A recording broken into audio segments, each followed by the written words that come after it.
Looks like we're live. Hello everyone, and welcome to yet another Azuzin session. Let's make a little bit of announcement and officially start the stream. Just a second, so my Discord is loading up. Also, it's recomputing the layout as usual. I suppose it's specifically the Chromium that recomputes the layout. The layout is so complex, you need so much time to recompute all of that, am I right? So let's do a red circle, and we're gonna say live on Twitch. And what are we doing today on twitch.television? So today we continue developing Olive C, which is the C graphics library that we've been developing for quite some time. So today we're gonna just continue developing this thing. So let me give the link to the Twitch channel where we're doing all of that. So twitch.tv/toding, and I'm gonna ping everyone who's interested in being pinged. It's basically a role, right, that you can assign to yourself if you go to the roles channel, right? So you click corresponding emote and you're getting pinged every time. So I know that Discord introduced like a special kind of channel called announcements, and I think it has this kind of functionality, but I'm a veteran Discord user, so I just like do things the old way. And to be fair, I'm just too lazy to research how to properly do that. I just couldn't be bothered. So the current way works, everything's fine. So yeah, let's continue. So Lego Megger, thank you so much for 2 months of tier 1 subscription. Thank you. And hello everyone. Really glad to see you all today. So you can find the source code of the library that we're going to be continuing developing today in here. I'm going to copy paste it in the chat. And for people who are watching that on YouTube, I'm going to give the link in the description so you can find it in there. So the library allows you to do this kind of stuff, right? So essentially it's not really concerned with displaying things, even though you can see some things, but this is done not by the library, but by additional code. The library is only concerned with filling up the memory, right? So you give it a chunk of memory and you ask it to draw some primitives in there, and it just renders all the primitives into that chunk of memory. Then you take that chunk of memory and you do something with that chunk of memory. Maybe you display it on a window. Maybe you save it as an image file. You can do whatever you want. You can generate animations, right? So you basically ask it to draw primitives in a sequential manner and you get animations like this. So it can generate like gradients for the triangles, semi-transparent circles. You can do a little bit of 3D. So though this specific 3D is not done by the library, we're just using a very simple formula to map a 3D point into the 2D screen. But it's such a simple thing that I didn't put that in the library, but maybe in the future I'm gonna actually take all of the code that is related to 3D in the demos and stuff like that and make it part of the library as well, so you can just have like a proper 3D and stuff like that. And keep in mind, we're not using OpenGL, this is CPU only. All of that is CPU only and memorized pixel by pixel into the memory, so that's kind of the point of the library. Because of that, library is slow. It is slower than you would use OpenGL, but at the same time, it is much simpler. It's a single header file, it's extremely portable, you can put it anywhere, even on maybe devices that don't have graphical acceleration. How about that? Isn't that interesting? So that's pretty interesting in my opinion. So we have a squish demo, which basically demonstrates you how you can take a texture and just like stretch and resize it. So you can do the same, well, okay, we have 3D triangles and stuff like that. So this is also done by, you know, projecting 3D points onto the screen. We have rotating texture. This is basically mapping the texture on a triangle, right? But here we have two triangles that form a square. So it basically demonstrates you how you can texture triangles. Maybe you should kind of separate them to indicate that they're triangles, because right now it's not very visible. But here's what's interesting about this entire stuff. You may notice that these textures, they're a little bit stretched because the original texture is actually much smaller. Let's take a look at the assets. We have the assets. Here they are.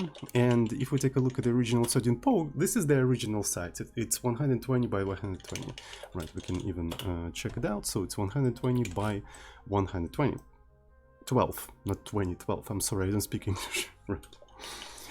So in here it's much bigger, and because of that, when we stretch it, it is rather pixelated. right? And it is pixelated because we're duplicating the pixels. Well, it is not exactly true. Actually, it is not exactly true. We're not explicitly duplicating anything, right? We're not explicitly duplicating anything.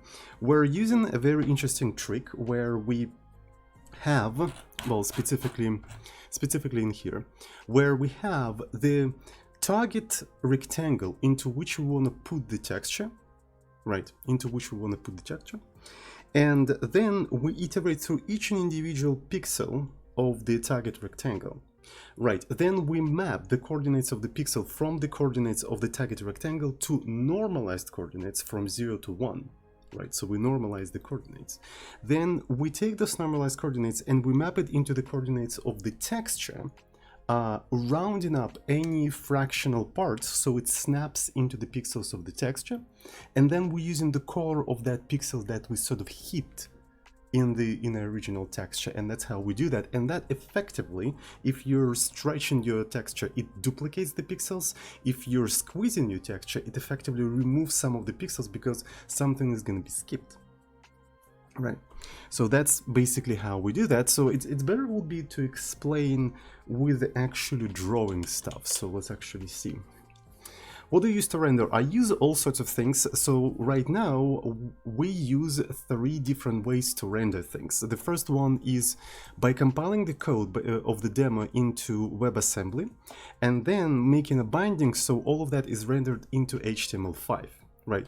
HTML5 canvas. So all of that in here is rendered onto HTML5 canvas. So another way we have rendering is through SDL, right? So we can take a look at some of the things in here. For instance, if I open the Triangle 3D demo, Triangle term, it's like, it's not term, it's SDL. That's what I want to do. Okay, so here we're using SDL, right? So we're rendering everything into SDL texture and then we're basically clipping that SDL texture onto the screen, right? So here we have HTML5 canvas and this is SDL texture, right? So they look similar, but they're using 2 different ways of rendering things. The library is not concerned with any of that, right? Library is not concerned with any of that. And the third way we have rendering is on the terminal using terminal 256 colors. So you can take this entire example, right, and render this entire thing in the terminal term. There we go. So, and what's interesting is that both of the 3 ways use the same code. They use the same code, it's just like the additional code that displays all of that does that in 3 different ways. So, yeah. So what's interesting is that it works for all of the demos, right? So the most interesting demo we have here is, for example, rotating Utah teapot, and it works in the terminal as well, right? So teapot 3D, we can put the terminal in here, and there we go. We have 3D in the terminal. So can your OpenGL do that? I think theoretically you can do that with OpenGL if you use something like GL read pixels, right?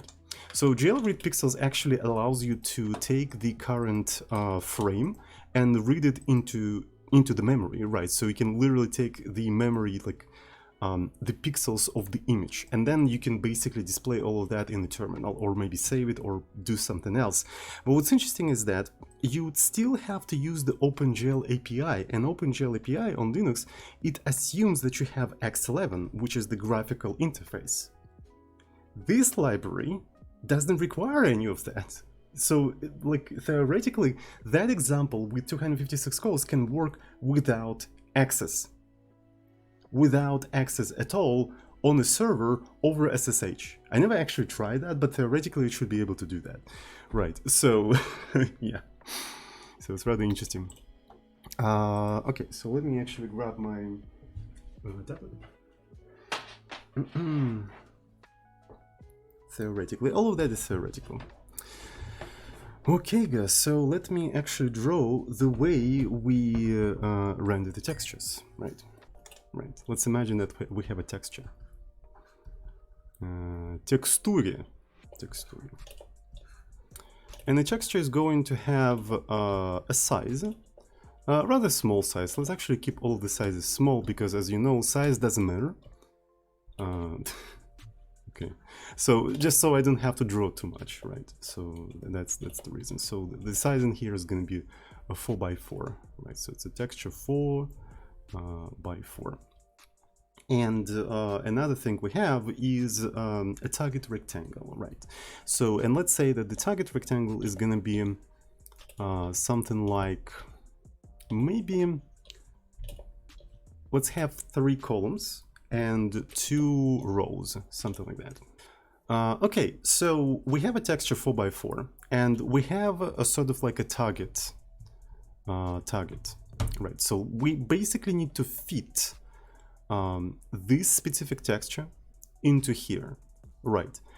Maybe let's actually say that we're gonna have more columns than the original one, but less row than the original one. So here is the row 0, 1, 0, 1, 2, 3, 4. And here we have 0, 1, 2, 3, 0, 1, 2, 3. It would be kind of nice, not gonna freaking lie, to have a bunch of colors in here, you know, so something red, maybe something blue. This is a pretty disgusting blue, so let me actually take this one. Yeah, this is a beautiful blue. I really like that. Something greenish and maybe something yellowish, right? So let's actually assign like different colors for these different things. So let's say some of those things are going to be yellow, some of those things are going to be blue. So this is the original texture thingy. And this is going to be sort of like red. And let me put it in here. Okay, so how would we essentially fit this texture into this target? How would we do that?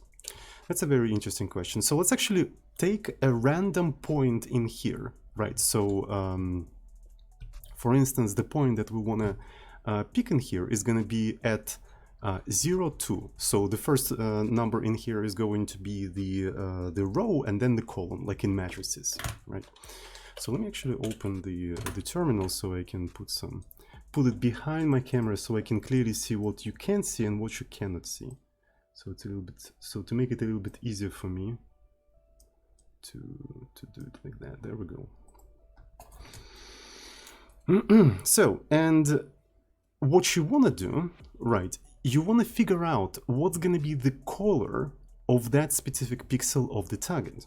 Well, the first thing you want to do, you want to map this this point into the normalized coordinates from 0 to 1, right? From 0 to 1. So as you can see here, we have essentially x. From 0 to 4, we have the size 5, and then y, the rows, is from 0 to 1, which is 2. But we want to normalize them. We want to make them fraction from 0 to 1. So how can we do that? Essentially, we're going to take something like 0 and divide it, since the first one is a row, what would be more convenient? Would be more convenient to actually use the order yx or xy. So let's actually use the xy order, right? So in that case, it's going to be something like 2, 0, right? So the first one is x and the second one is y. Okay, so, and we can easily do that if we take 2 and divide it by the width, and width is 5, right? And width is 5. And then here, if we take 0 and divide it by the height, which is 2, we're going to get this thing, right? So, and we got the normalized coordinates. So if we, for instance, take 2 and divide it by 5, this is 0, 4. So I already have my paint. This is 0, 4, right? 0, 4. And in case of here, we have just 0. So basically the normalized coordinates of that specific pixel in the target rectangle is 0.4, 0 in x. Okay, so the next thing we want to do, we want to take those normalized coordinates and actually map them to the coordinates within the texture. Right, and basically you can think about these normalized coordinates as proportions relative to the sizes of the texture, right? So they're literally like proportions. You can clearly see that in here. Right, so to map them to the coordinates of the texture, what we have to do 0.4 and divide it by the width of the texture, and the width is 4. Right, so we multiply it by 4, right? Then we take the next coordinate, 0, and we also multiply it by height, which is also 4. And at the end, so what do we have? 0, 4, multiplied by 4, we have 1.6, right? 1.6 and 0. And what's interesting is that we have a fractional number. But we can always basically round it up to 1. So we get the coordinates, which are 1, 0, and these are the coordinates of the color of the pixel that we have to put in here. So the color of this specific pixel is going to be blue, like so. Is going to be blue, and we basically repeat that for each individual pixel in here, doing this process of normalizing coordinates and mapping them back to the texture coordinates, and we basically squish and stretch the entire texture. So this is literally how we are mapping the texture to different shapes in here. That's how we do that. Instead of iterating the texture, we're iterating the target shape. And from the target shape, we figure out the pixels that we have to put into the target shape, right? So that's how we do that. But you may notice a very interesting thing. Again, we got a fractional part, right? We got a fractional part. So the actual coordinate here is not this at the center. So let me actually grab this quote. Not this at the center, but actually 1.6, right? So well, I mean, 1 was somewhere here, but it was actually around here, or maybe even around here. So as you can see, we just had to round it up. We just have to snap it to the specific pixel.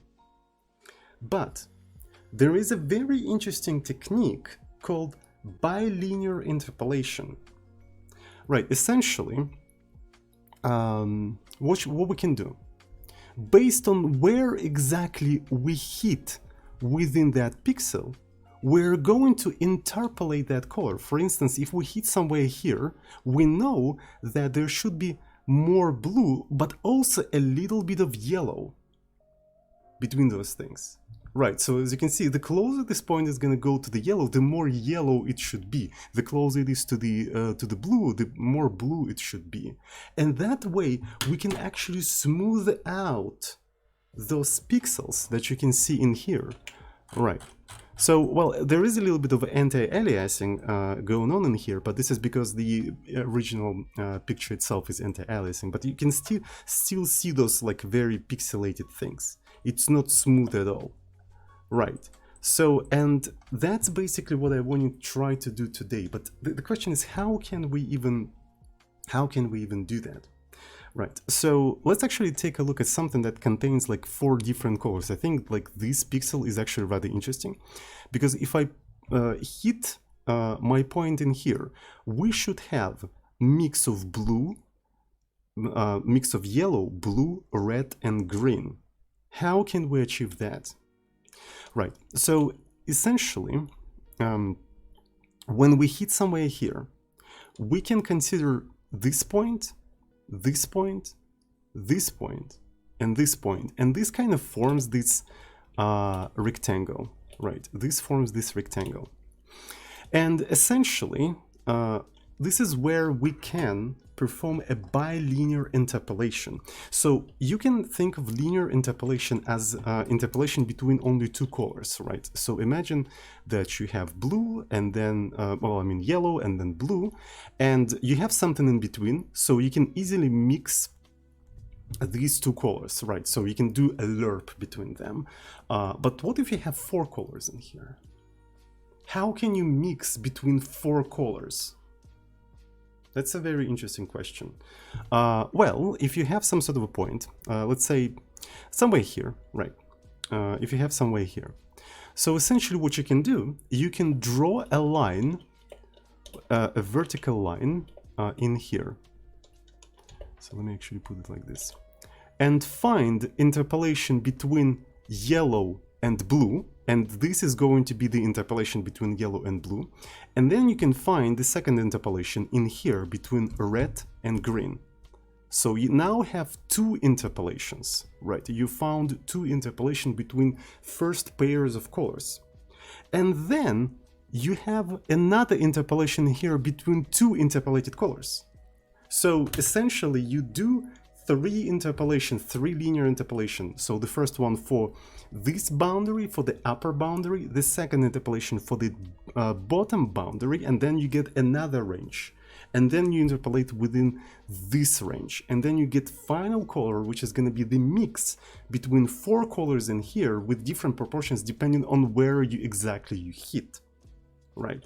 So what we'll have to do additional step in here after we basically mapped it back into the texture. We do not round up anything.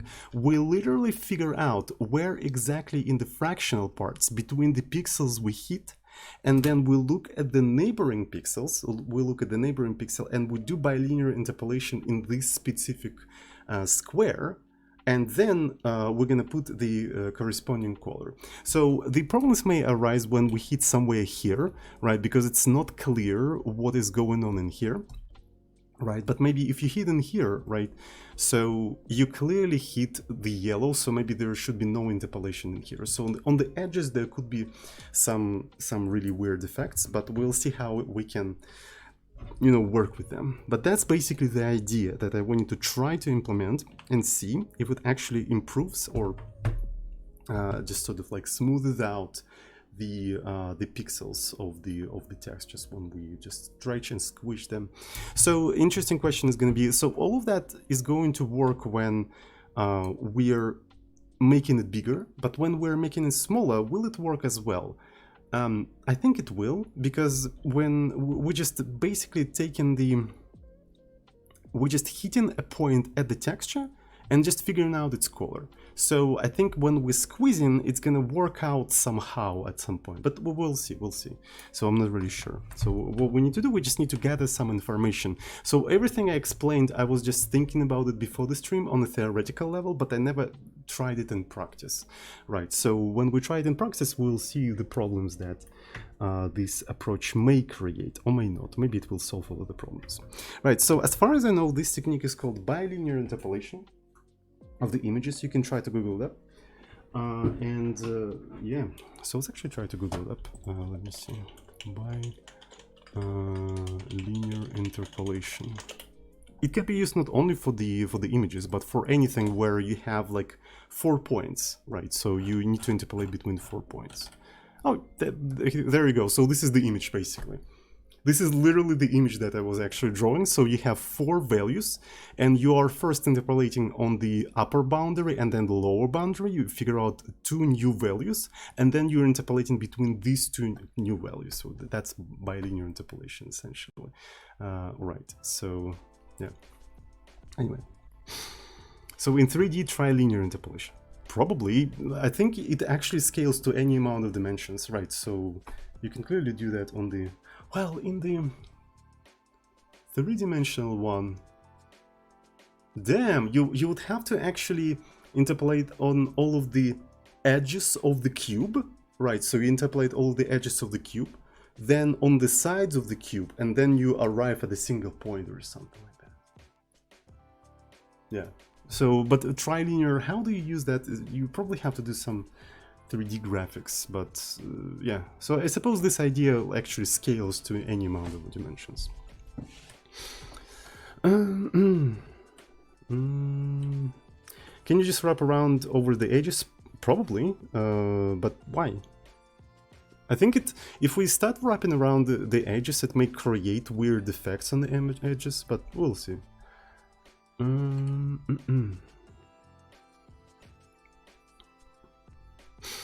What if you have 0.5 point? Do you arbitrary round to one of the potential squares? Why not?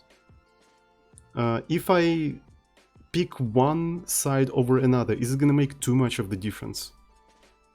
I don't think it will, because it will just, it's gonna be the core of the closest pixel, so I don't think it makes much difference.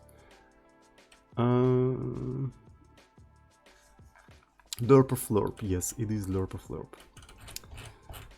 Okay, so let me see how we can approach this entire thing. So I'm thinking, should I actually, how should I start implementing this entire thing?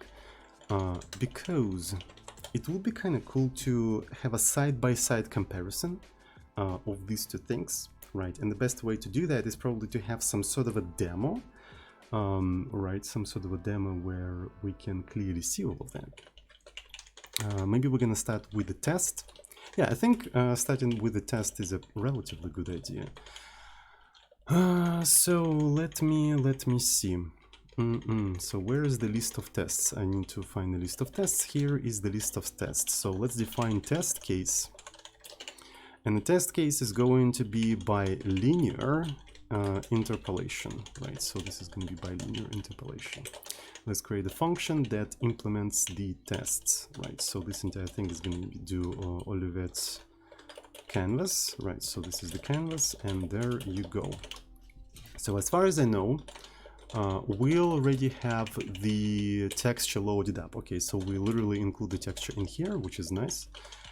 Let me get the construction of the texture. So this is SRC, then we're also gonna do DST.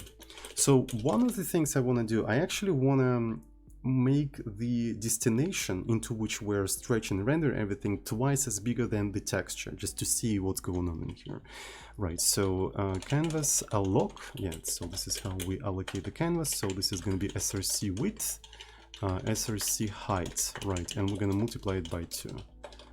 There we go. So, and essentially what we're going to do, we're going to use the current function, that is used for rendering things. I think it's a sprite copy, right? So here we provide the destination into which we render everything, then the coordinates, right? So we're going to put it at 0. And then we're going to use the size, the whole size of the destination, right? So this DST height. And then we use the SRC as a sprite. So essentially it will just do whatever I explained, but without the bilinear interpolation. Right, and then we just return this entire thing, and that incorporates all of that into the test suite, right? So let me rebuild the tests, right? So it doesn't really compile because, is it because of the extra comma? I didn't think so. Oh, this is because the function has to be called test bilinear interpolation. Yeah, I remember that. Okay.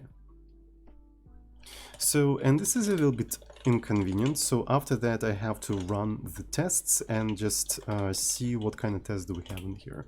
So yeah, there we go. So this is the list of tests. And if I will try to run this test, it won't work because we don't have an expected image for that test. Right, so this test generates an image, but we don't have a corresponding expected image to compare it with. So the first thing we want to do, we probably want to generate the expected image, just update, and it will just use the current behavior of the test as the image. So if we take a look at the image, at the expected image, this is how it looks like. Right, as you can see, it's a little bit pixelated, but maybe it needs to be maybe 5 times as bigger so we can clearly see the pixels. Let's actually go a little bit harder on this entire thing, and let's just say that it's going to be maybe 10 times bigger. So in case of 10 times, maybe 10 times is too much, but we can introduce something like a factor, right? So let's introduce factor and multiply it by this specific factor. Right, so, but that will require rebuilding the tests, build tests, and then updating this entire thing one more time. So we're building tests, and then we're generating this entire thing. Okay, so let me find the image. I'm gonna revert the image. And did it work? It's kind of, oh yeah, it's kind of weird. I don't know what is going on, but it didn't properly revert this thing for me. Okay, so it didn't make it bigger, I think.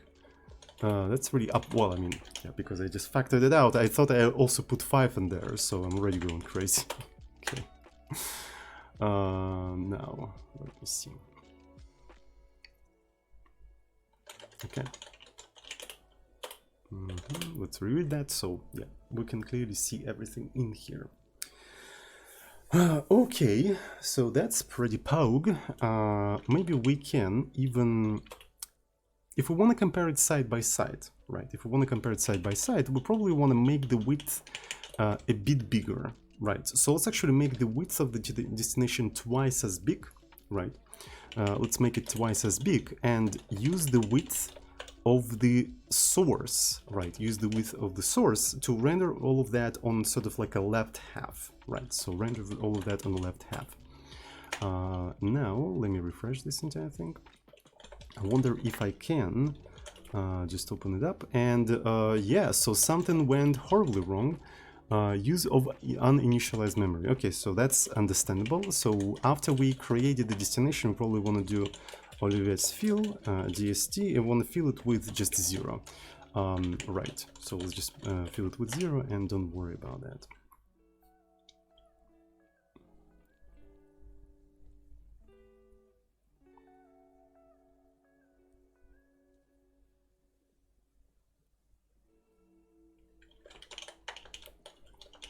Okay. I can't really see if it actually make it bigger. You know what I mean? Maybe we should fill it up with some bright color, something like a red color. Right, so let's actually give it a try. I wish it was a little bit faster, but these would these. Especially on my computer, so I'm gonna revert this. Yeah, there we go. So this is without the interpolation, right? And then on the right side we're gonna have something that with interpolation, and I can even copy paste it. So for the width we're gonna put this thing in here, right? And then this is going to be DST height. So for the DST height, I think it makes sense to just like use that. And I think that's totally fine.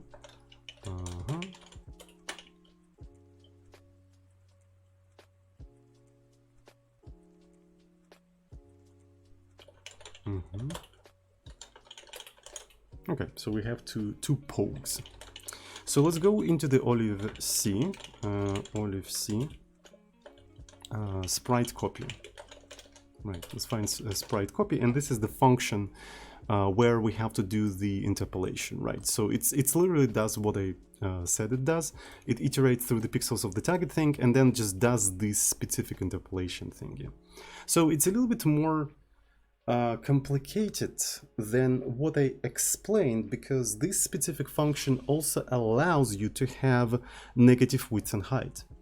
Right. So, and if you have a point, if you have the negative width and height rectangle, it will basically flip that rectangle depending on the width and height stuff. You know what I mean? It will effectively flip all of that. So maybe for now we're not going to implement the flippage. So I'm going to create a copy that basically does not do that, because I think it will make it a little bit more complicated for now. So sprite copy, and I'm gonna call it I don't know, bilinear. Right, let's call it bilinear. Sprite copy, bilinear.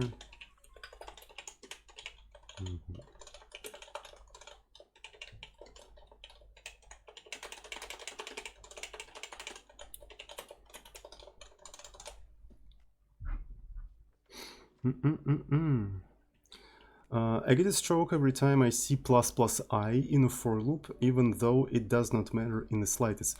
I'm really glad that you're realizing that it does not matter in the slightest. That means you're on the right path. Right, keep watching the streams, get triggered more and more until you fully realize that none of that stuff matters, and you're good to go. Seriously, you will finally level up as a developer. So that's actually very good. I'm really proud of you, actually. So let me go ahead and just maybe... I don't really want to copy paste anything, but I think I want to re-implement the entire idea from scratch, right? Because I think it's going to be very valuable. So let's start iterating. One of the things we're doing here, we're normalizing the rectangle, right? Normalizing the rectangle basically just makes sure that we're not going out of the bounds or anything like that, right? So if we provide the rectangle that goes out of the bounds, it will return false, and this is a good indicator for us to actually bail out of the function, so we don't have to do anything. Right, so then next thing we do, we iterate through each of the pixels of the normalized rectangle. Right, and y plus plus y.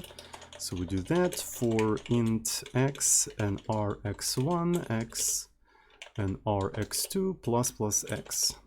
So we're iterating through all of that. So, and as I already said, we need to map these things. We need to map those things to something. So I suppose this is basically dividing x by the size of the sprite, right? So we divide it by the size of the sprite, and thus we're mapping it to 0 to 1, right? And then we need to multiply it. Actually, no, it's divided by w, right? It's divided by w and multiplied by the sprite.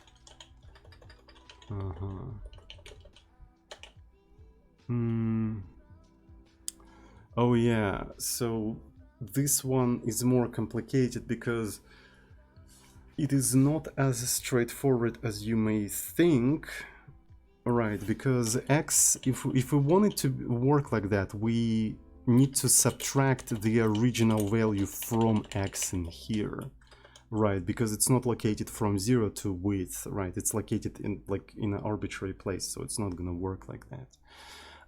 So let me actually think a little bit, and I want to make a small break and make a cup of tea, because I didn't really make a cup of tea right before the stream. This is water.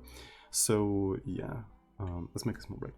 So there is a little bit of the thing to take into account when it comes to iterating the target rectangle, right? So essentially, we have to take into account the rectangle normalization, right?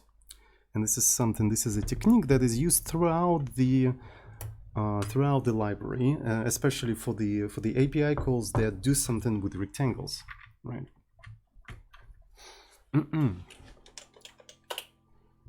Okay, so let me demonstrate you what I mean real quick. So let me find a place where I can put my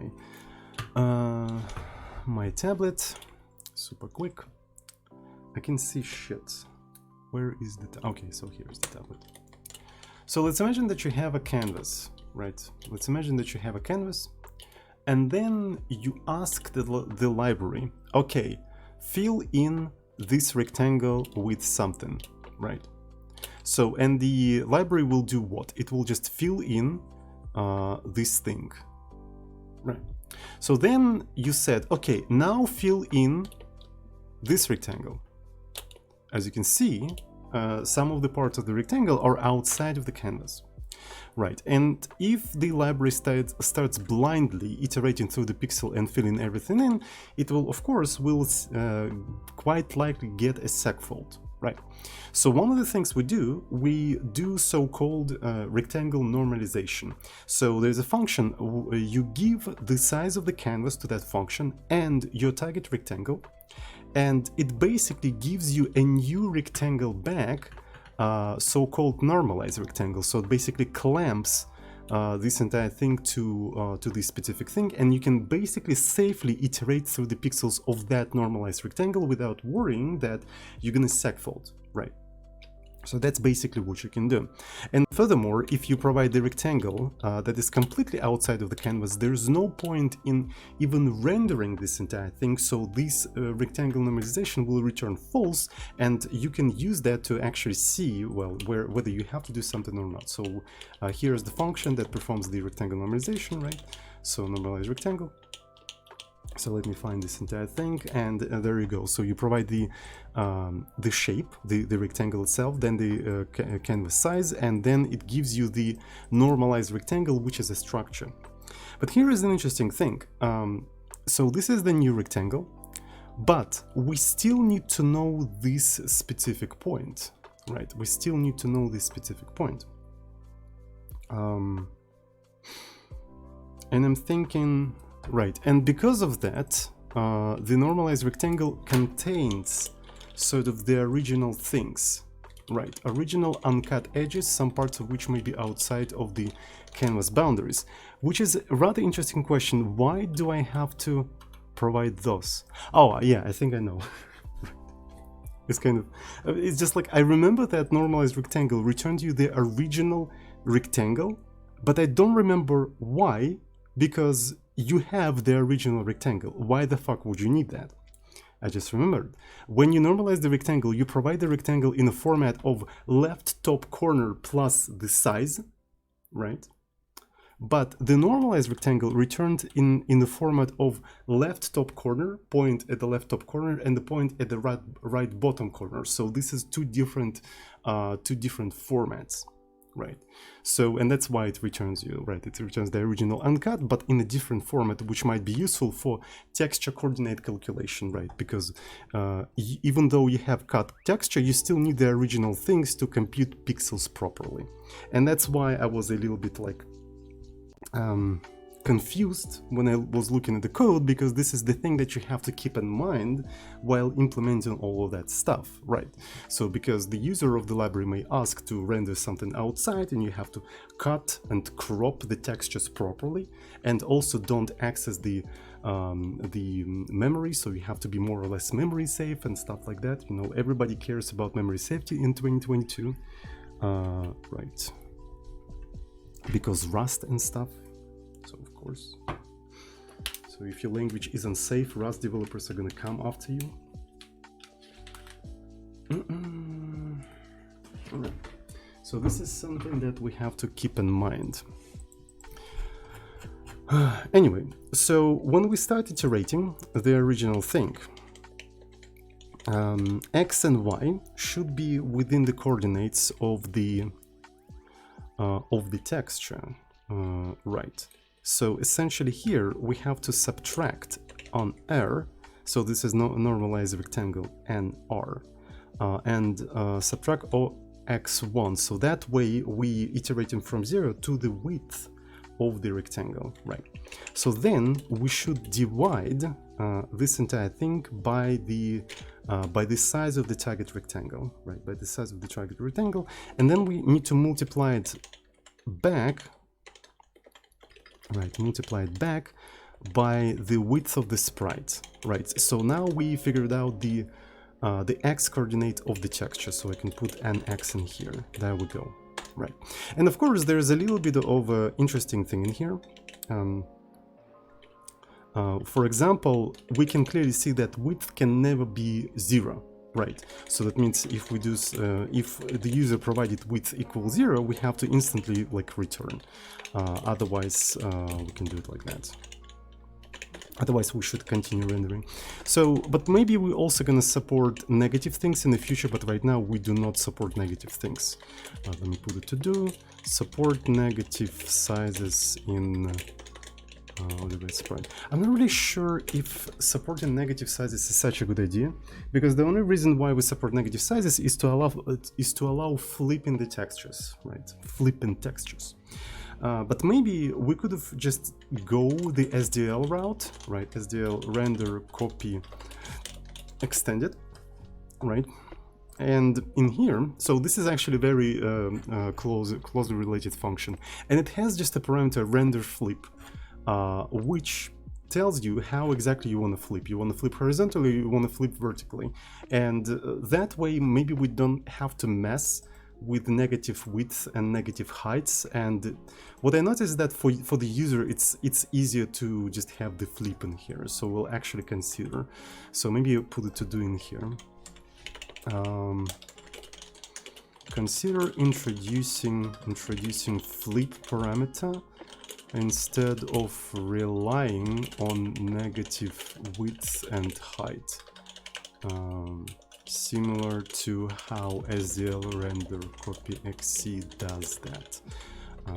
Right.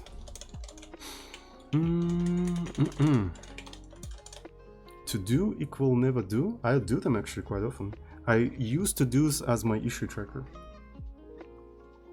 So the thing about GitHub issue tracker is that it is not connected with your repo, right? So essentially, what's cool about Git repos is that you can always take your Git repo and migrate it to a different service, right? So you can migrate it to GitLab, to whatever, to your local thing.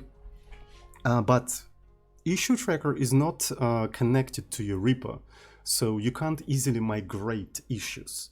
So what I came up with is that I'm using TODOs as the issue tracker. So the issues are with the source code, right?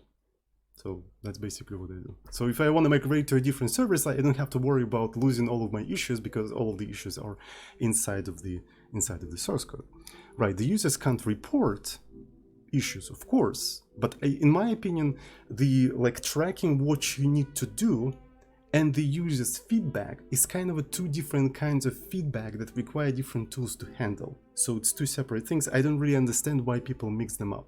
Right, so the user feedback, bug reports, feature requests, should be separate service, right? So preferably via email or something like that. And what you plan to do is a separate thing and has a separate process, right? Okay, so we're gonna go here and there we go. So this is the thing that we have. This is the texture coordinates, right? They're in integers, right? Maybe in the future I'm gonna make them floats, but maybe not. It depends, and depends on how exactly we want to approach that. So I'm gonna do the following thing. So we have X and Y. This is where we have to put all of that, and then Olivets, pixels, sprite, and X and Y. Okay, so now let's try to compile the entire thing and run the tests and see if it actually does anything. Well, we don't really call that function. We just implemented the function, but we don't call it anywhere, so I don't think anything is going to change. Right, so yeah, there we go. Nothing really changed. So let's go to the tests. Let's go to the tests and say bilinear. Okay, so let's see if it's gonna work or not.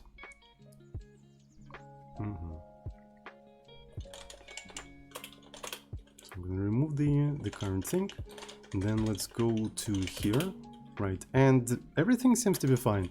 So just to make sure that we're doing everything correctly, let's actually replace this thing with some sort of a color, right? Let's actually put a red color in here, right? Just to see if we're making everything correctly, right? Because the end result didn't really change that much, so it wasn't really clear if something changed. Okay, so let's revert.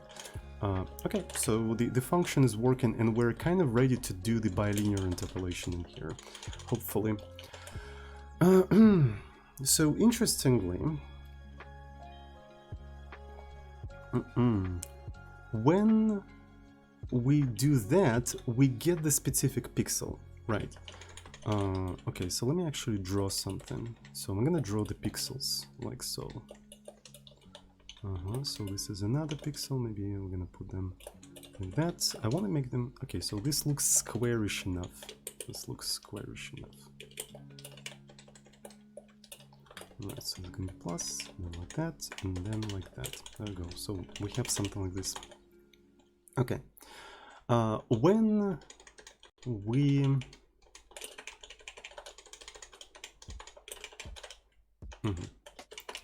when we do this, so we divide everything by width, we end up, let's say, with 1, 1 coordinates. So this is 0, this is 1, this is 2. And in here,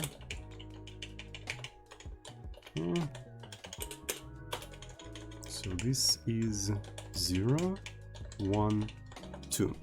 Let's imagine that we end up with nx equal 1 and ny equal 1, right? So we end up with the coordinates somewhere here, right? In a spatial sense, we end up with the coordinates of this specific corner of this center pixel, right?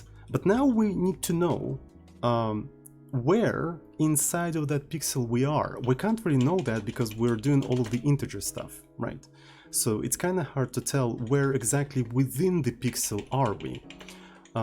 Well, it's not really that hard. Right, so let's actually not do division, right? Let's not do any division. So dividing by width and height gets us the index. But if we do mod width and mod height, we actually get in the remainder, which is kind of the fractional part. It is kind of the fractional part, but what is the fractional part? So essentially, the fractional part is this divided by the width itself, right? Divided by the width itself. So this is like a proportion of this thing.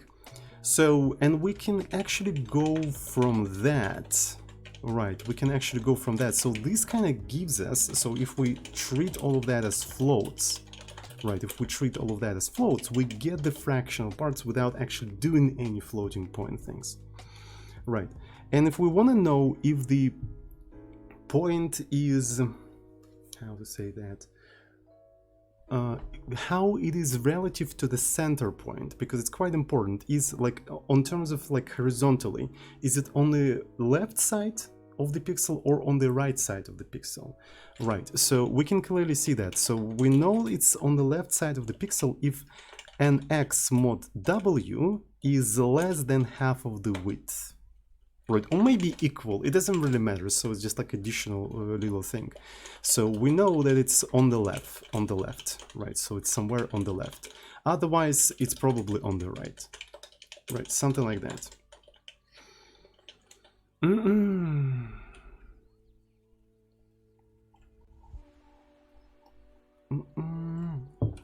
So, and you can kind of do the same thing for y's, right? And it's kind of interesting that we don't do any floating point stuff so far, right? So we don't do any floating points. So this is on the right, by the way. So this is the top, right? So this is the top, and this is going to be bottom, right? So this is the top and this is the bottom. Yep. And this is quite important because depending on the, like, on which side of the pixel are we're going to be interpolating with different neighboring pixels, right? So essentially, if we're on the left, we need to look at the pixels at the left, right? And if we're at the bottom, we need to look at the pixels at the bottom, and something like that.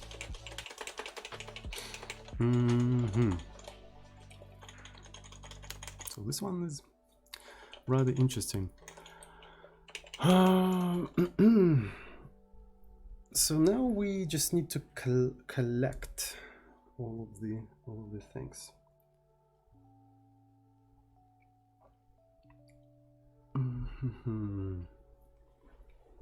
So I'm thinking how we're going to be collecting all of that. Because again, depending on this kind of stuff,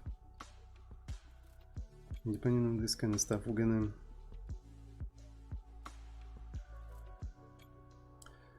have to interpolate differently. There's too many special cases. And that's why I'm a little bit like, yeah. So the indices are okay, and the other stuff is okay as well. So we have unsigned stuff, comparison with integers and signed stuff, but we don't really do anything negative, so it shouldn't be the case in here. Right. Everything seems to be fine. So maybe we just need to collect all of the colors, all of the 4 colors we're interpolating with, right? Because again, to do a bilinear interpolation, right, so we only need 4 points, right? So this is the first point, then the second point, then the 4th point, and the 3rd point, and then the 4th point. All right, something like that. We can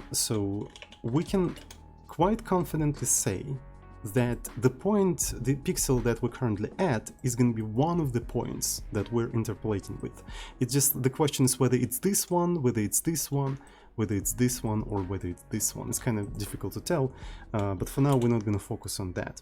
Right, so let's actually call them, I think in one of the images they were called Q or something, so let's actually call them Qs. We know that we have 4 of them, and I know for sure that the pixel itself is one of the points with which we are interpolating. Right, then, depending on whether this thing is on the left or on the right, whether it's on the left and the right, we're going to actually put different pixels in there, right? So we know that it's on the left. That means that one of the colors is going to be to the left, right? And one of the colors to the left is going to be -1. But this doesn't take into account the situation when this thing is equal to 0. So that means this thing has to be greater than 0, right? So this is another color that we have to put into here, right?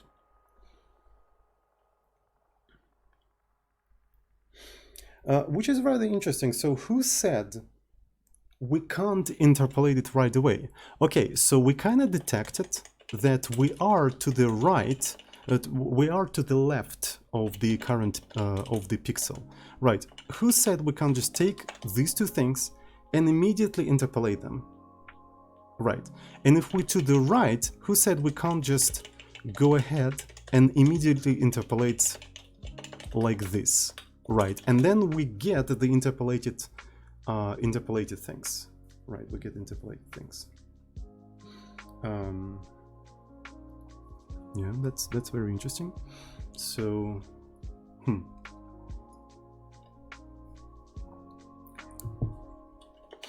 okay, that might work. So maybe we don't have to keep this thing. And again, so we have to be a little bit careful in here, because this thing might be actually to the right edge, right? It could be to the right edge. So we need to make sure that it is less than the amount of pixels in the sprite, less than width -1, right? So we don't want to like overflow, or maybe one of the things we want to say that it's like +1, right? So it's less than these things, and that way we don't gonna go outside. So now we need to interpolate these 2 colors somehow. The question is, how exactly are we going to be interpolating them? It depending on whether we're on the left or on the right. So we need to draw a lot in here, and I keep removing my tablet for some reason. I probably should not remove it, because this thing requires a lot of drawing. This thing requires a lot of drawing.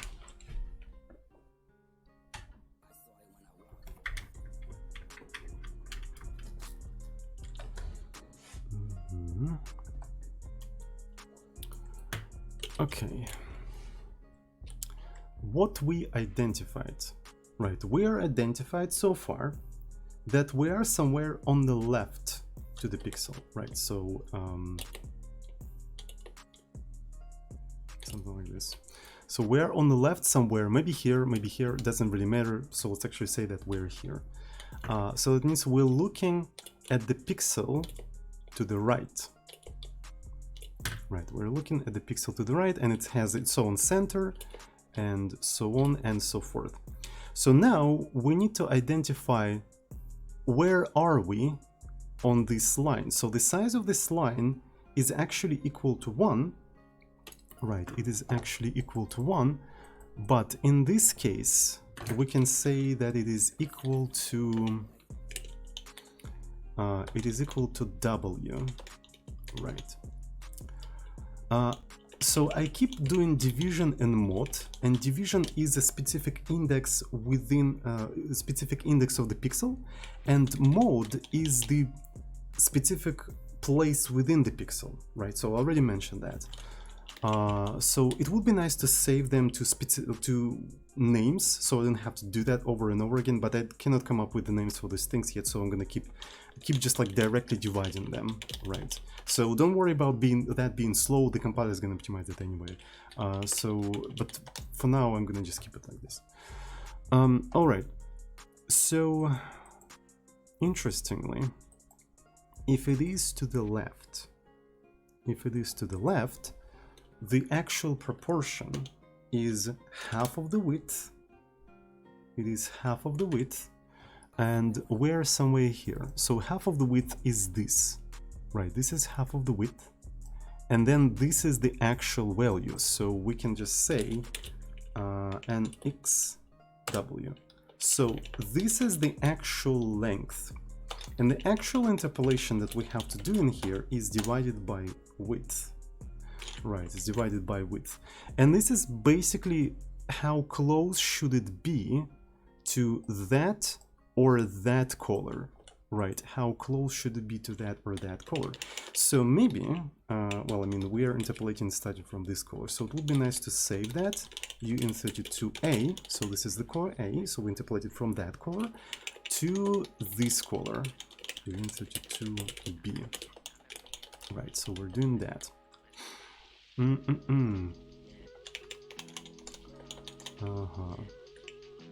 So A and B.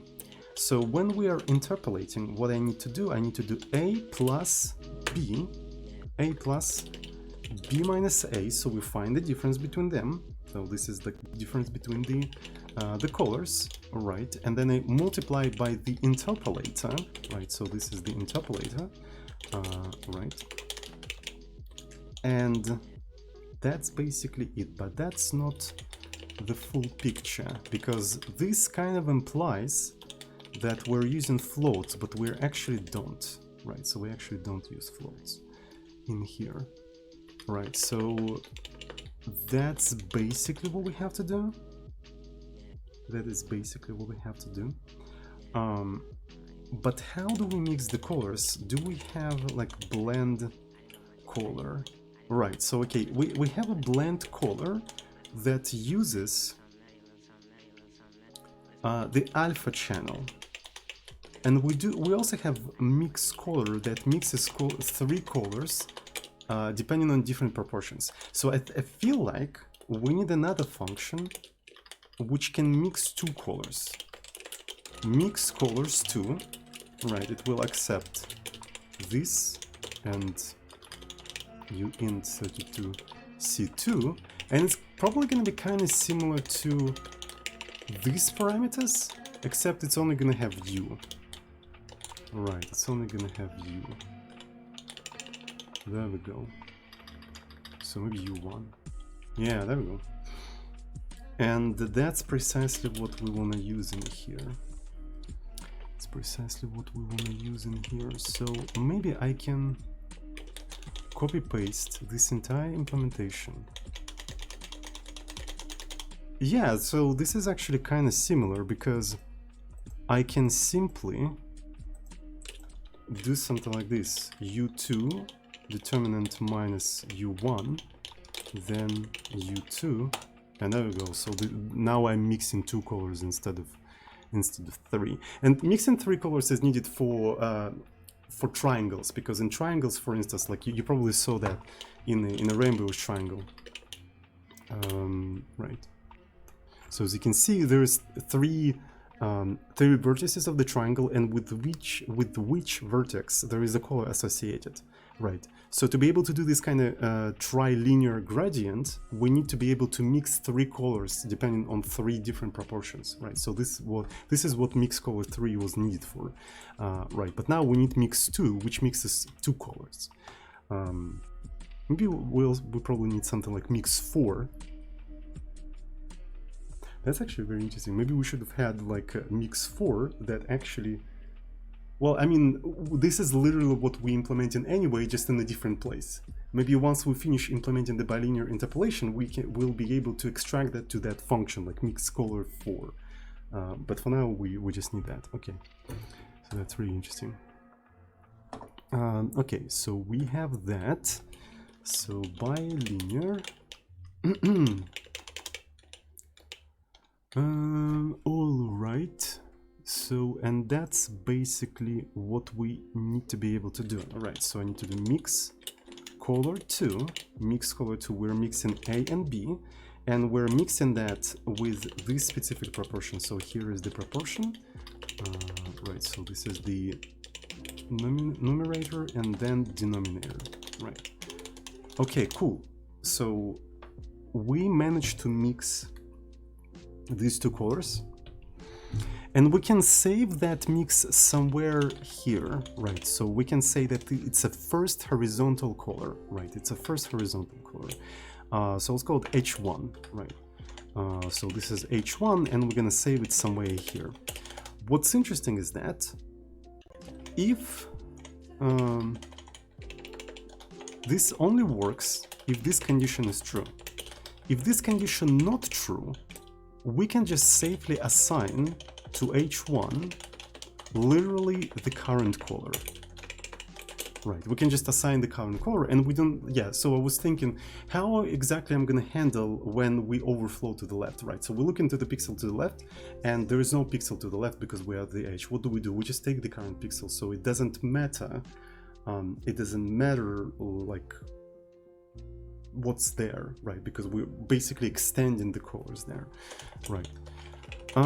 Okay, so now we are to the right, and we can use a similar situation in here, right? So we are to the right. If we're only going to do all of that stuff if it's that, otherwise we just use the current pixel, right? We just use the current pixel. Okay, interestingly, we can compress these two branches if we just initially assign to the first horizontal color the current pixel color and just get rid of these else's, right? So that means if this condition was not true, it's just gonna stay that original color of the pixels. And maybe this is gonna be the way to handle the edge cases, right? So all of the interpolation colors initially going to be the color of the pixel, and if one of the condition doesn't meet, they're going to just stay that color of the pixel. So we'll see how it goes. You never know. You have to keep implementing just to see how it goes.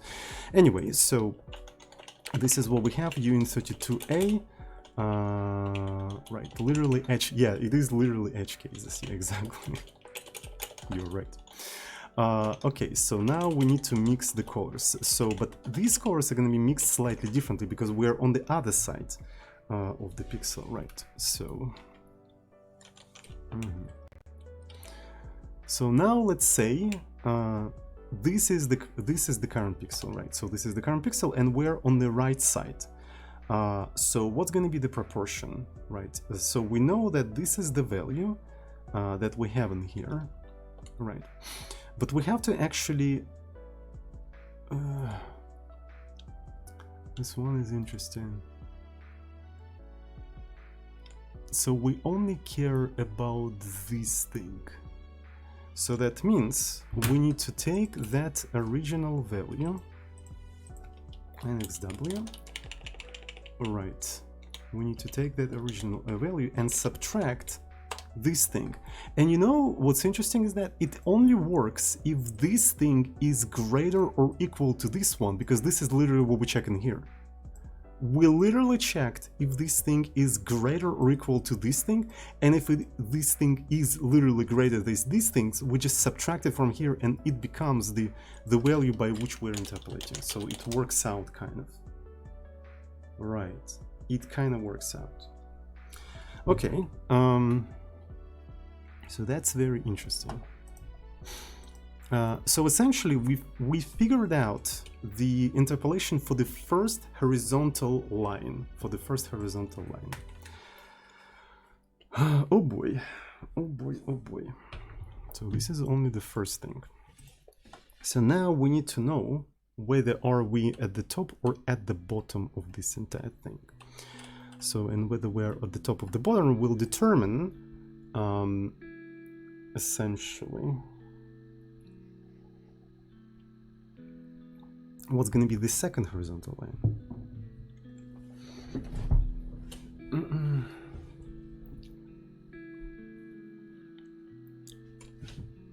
Isn't it worse to put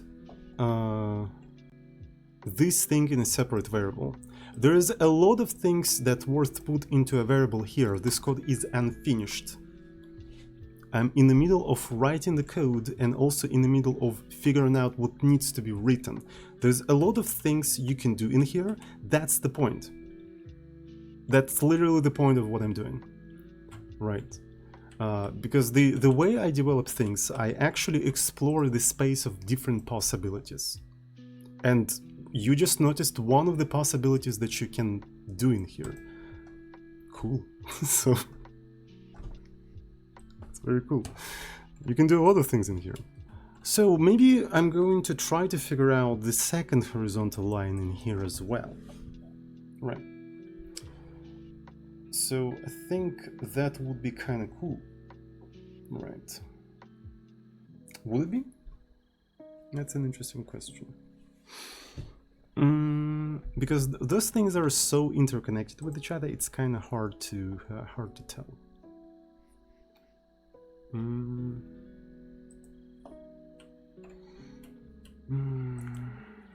Okay.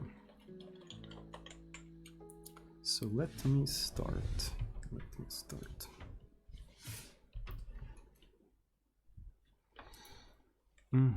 So if we are at the bottom, I have a strange feeling, really strange feeling, that maybe it really makes sense to actually nest those things for now. Right. Because that may allow us to figure out the second thing. Right, in 32 H2. And what's funny is that as soon as we figure out the second thing, it probably makes sense to instantly do the vertical interpolation. Right, do the vertical one. So for now, I'm gonna just keep it like that. All right. So we are to the left, and then we're also to the top, right? We're also to the top, which means that we want to interpolate the other top 2 pixels, right? We want to be able to interpolate the things. Yeah, that makes sense. That is very symmetrical. This is cool. I really like that. So it's becoming symmetrical, but it only works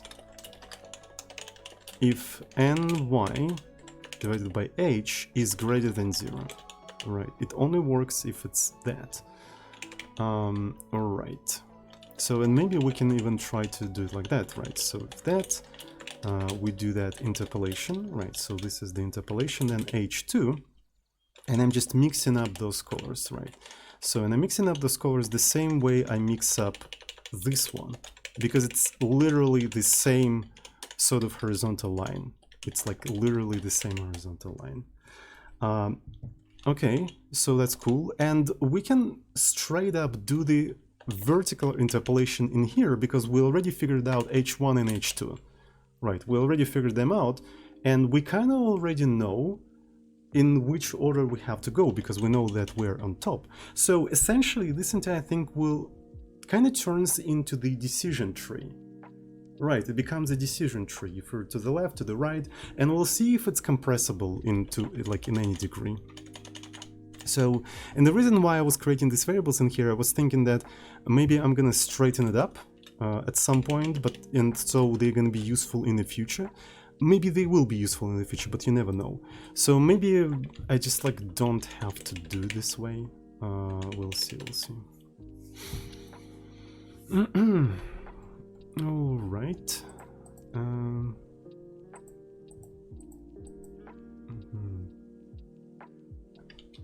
Well, interestingly, yeah.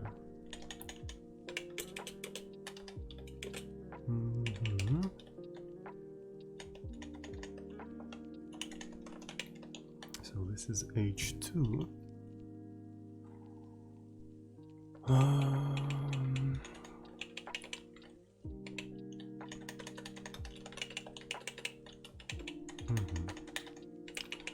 And if it's bottom, right, if it's bottom, we need to check similarly if it's less than the sprite height. It's less than the sprite height. In that case, we kind of do, again, very much symmetrical thing, except there is a plus in here. I really like when you're dealing with a lot of corner cases and the symmetry starts to appear. You know what I mean? Because then you can compress by that symmetry in the future. So, well, maybe there's no need to define those variables because we can just reuse the variables that we put in here, but no, not necessarily. They are inside of the scope, so that's totally fine. Okay. Alright, that's cool, isn't it? I think. So we figure out the first horizontal and the second horizontal line. And we may want to do a similar thing for the right. Yeah. It's just if we're at the top, right, if we are at the top, yeah, we can just like literally start copy-pasting those things. There we go. So, but this one is gonna be H2.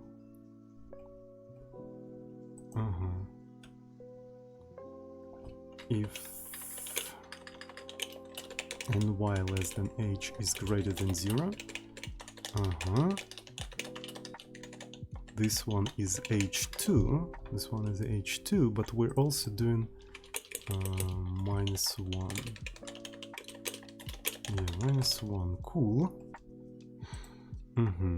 So, and then this one is if ny divided by h plus 1 is less than sprite height. We yet again doing the same thing.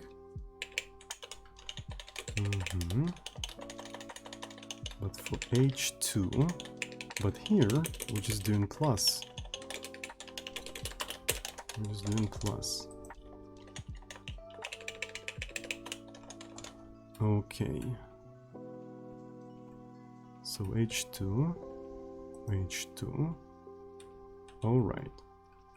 Cool. So with this decision tree code, we figured out basically interpolation of one horizontal thing and another horizontal thing. So then we need to find the interpolation between them, right? We need to find the interpolation between them, but then the interpolation will depend on whether we're at the top or at the bottom. So, and probably because of that, we'll need this second thing in here, right? So we are at the top. We are at the top. So let me actually start drawing.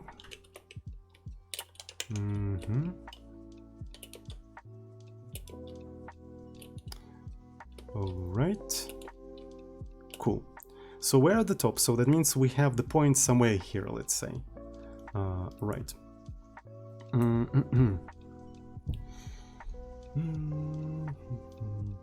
What I'm thinking is that if, so we also have a similar situation, right? So if we don't have thing at the top, right, ny h is less h2, right? If we don't have anything, we have nothing to interpolate, right? Okay, so I call the horizontal interpolation h. Let's call the vertical interpolation v, and we're gonna only have one vertical interpolation. And interestingly, what is it? What should it be equal to, though? What should be equal to? So if you don't have anything up there,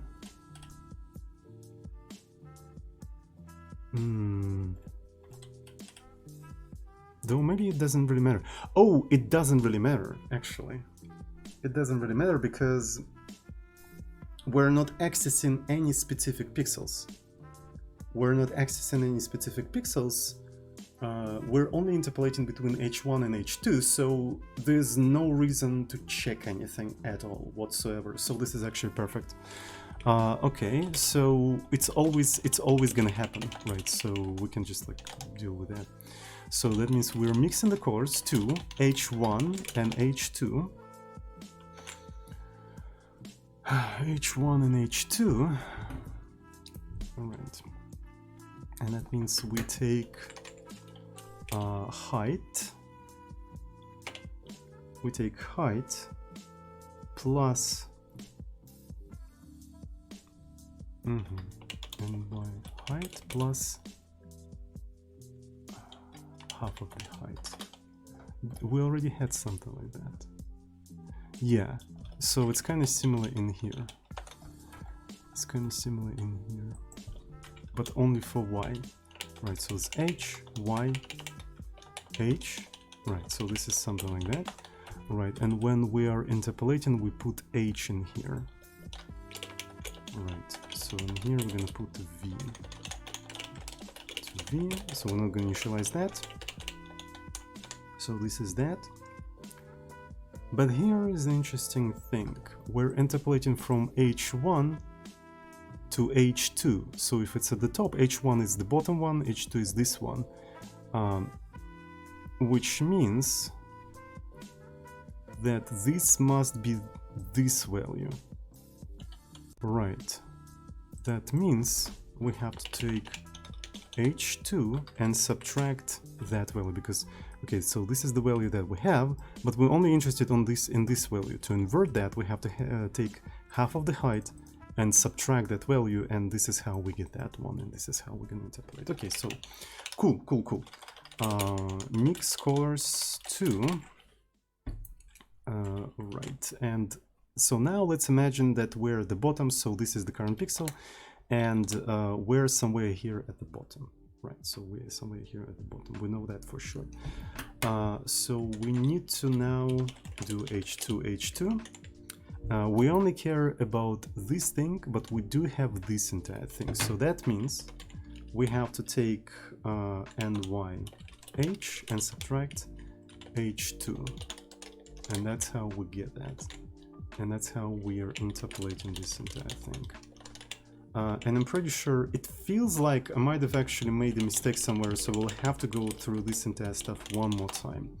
And I also don't have a place to put a tablet anywhere, so I'm actually in a very weird position while typing all of that. Oh boy, ooh, that's complicated, but it is what it is. Maybe there is a way to compress all of that, but again, figuring out the way to compress this entire code, for me at least, means at least first implemented that code and then seeing what could be compressed. Like, I can't write efficient, elegant code in my head right away. That's not how it works, at least for me. For me, first, I need to write a very dumb, very straightforward code, and then see what can be compressed, folded, and just improved overall. So people who write it right away, how do they do that? They do that in their head? They just see elegant code right away? How do they do that? I don't know. I'm a dumb person. I just write the code, and then only then I can see what can be improved. Anyway, so, okay, we're in the left.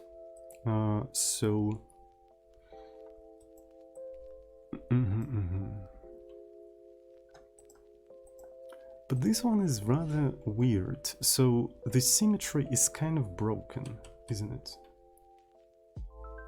The symmetry is kind of broken because... Oh, okay. Because, for instance, like... here, we use the minus. Right, we use the minus, but for the width, we use the minus here, but the plus here. Which leads me to believe that there's something wrong in here. Yes. But maybe it's not. No longer, thank you so much for 14 months. Okay, so let me see if it's going to work. So there's something wrong here, so we don't have C3, we don't need C3. Okay, what else do we have? So there's some other errors, semicolons. So that's fine. Okay, so is it compiling? So it's waiting for something, right? So there is a comparison with stuff. Okay, so let's take a look at the failed results. Yeah. So it is obviously failed. It kind of generates like a gradient stuff, but it's actually on the wrong sides of things. But it's kind of close. Look at that. It's kind of close. That's very interesting. Yeah, I think I want to make a small break before I go ahead and try to figure out what exactly went wrong in here. And yeah, everyone is already left. Okay, let's make a small break. Alright, so let's actually go through all of the corner cases one more time and see if everything is correct, more or less, right? Okay, so here we're checking if this thing is on the left, right? It's less than half of the width of the pixel. Right, so if we are on the left, right, so we're also checking that the specific index, I definitely need to rename those things appropriately, right? Because maybe the confusion actually came from that one, but it's more work by itself, so maybe I shouldn't do that. Okay, so if the index is greater than 0, it only then it makes sense to actually compute the neighboring pixels, right? If it's equal to 0, we can say that the first horizontal thing is equal to the color of the pixels itself, right? So we just do that. All right, so we take the first pixel A and B, right? And we interpolate from A to B, right? So in our case, right, since we know that this is the position of the pixel, so it's to the left, so the actual proportion is going to be the value, this value, right, from here, plus the half of the pixel, right, plus the half of the pixel, and that's exactly what we have in here. So that sort of gives us the proportion, and this is more or less correct, right, because this is from the left thingy. Okay, so this plus, even though I'm kind of like a little bit like doubt this thing a little bit, but it is plus, and I have a feeling that because of that this should be plus as well, because then it would be symmetrical, but for some reason it didn't work out for me. So maybe, okay, let's actually put plus in here and see if it's gonna work. Who knows? Maybe it will work out. Probably not. If it doesn't work out, I'm gonna just continue looking through the things. Right, it didn't work out. Yeah, it definitely didn't work out. So let's actually go back. But so far, I don't see any mistakes. Okay, so let's actually continue. If we are at the top, right, if we are at the top, oh,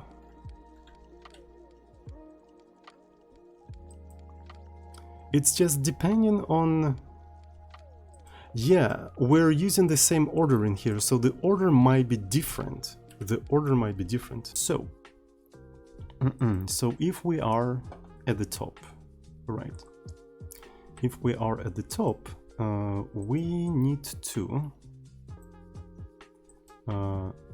do this linear interpolation.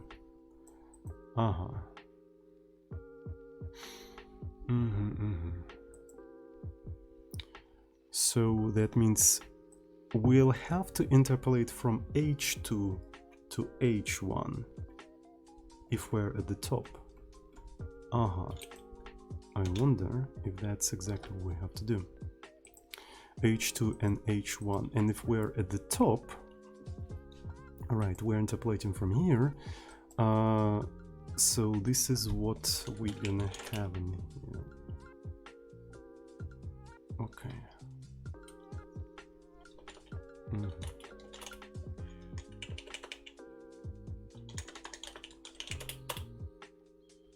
Still not working, but that's fine. Okay, let's continue.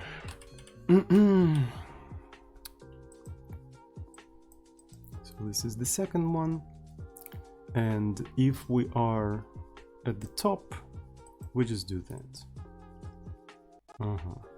So that looks fine to me. All right. So now what we're doing, we're interpolating from the current pixel to the next one, right? From the current pixel to the left, because we're at the right.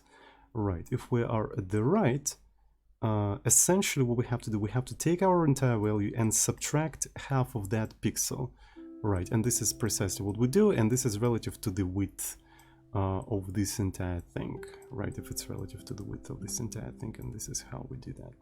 All right, if we're at the top, we're repeating the same thing, but for H2, and yeah, okay, so everything seems to be correct so far. Okay, if we are at the top, right, so this is at the top, what we have to do interpolation from H2, right, so H1, but how much of the interpolation do we have to do? Since this is the value, right, yeah, this is the value, that means we have to add it. This is where the symmetry has been restored. Yes, finally, the symmetry has been restored, and this is precisely like what I was worried about. Like, where is the symmetry? There was a symmetry before, and now it is broken. Okay, so when we are at the top, right, so we're at the top in here, so this one becomes like this thing, and we go from actually H1 to H2. I'm not sure about H1 and H2 in here, so but I think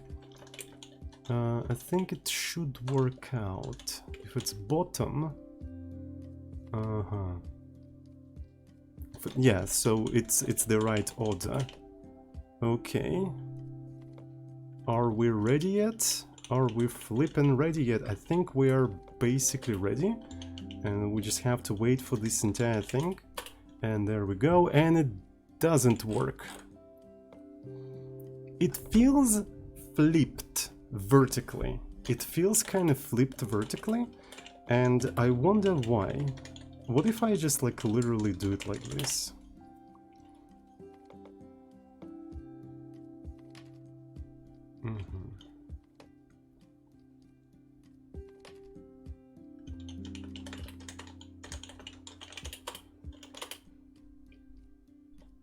I'm not sure if... Okay, so... Now it kind of feels flipped horizontally, if you know what I mean. Yeah, it kind of feels flipped horizontally. It would be just nice if I knew precisely all of the 4 points, if you know what I mean. Right, because this is too many corner cases. It is too many corner cases to comprehend. It's just like insane. What if I just knew the 4 points up front? Q1, Q2, Q3, and Q4. Right, what if I just knew them? Right, and then I just had a point in here. Right, I just had a point in here. So then I could just like do the interpolation, right? I can say that the point is probably has the value in proportions, right? So let's call them px and py, and I can, this is too thick, right? So px, py, right? So, and then I could just interpolate this thing like so, right? I could say, okay, lerp from Q1 to Q2 using px, right? Lerp that, then lerp Q3 and Q4 using again px, then lerp from this thing and this thing using py, and that's it. If I knew precisely their positions in here, right, I could just do that, and this is the entire thing. This is the entire thing, and I don't have to do anything else. So the Only reason why I don't do that is because it just needs to be figured out first. And how can I figure it out? I mean, figuring out like where is Q1, Q2 is basically doing all of this nasty stuff, if you know what I mean. It's basically doing this nasty stuff. Yeah. We can try to do that, kind of. We can try to do that. All right.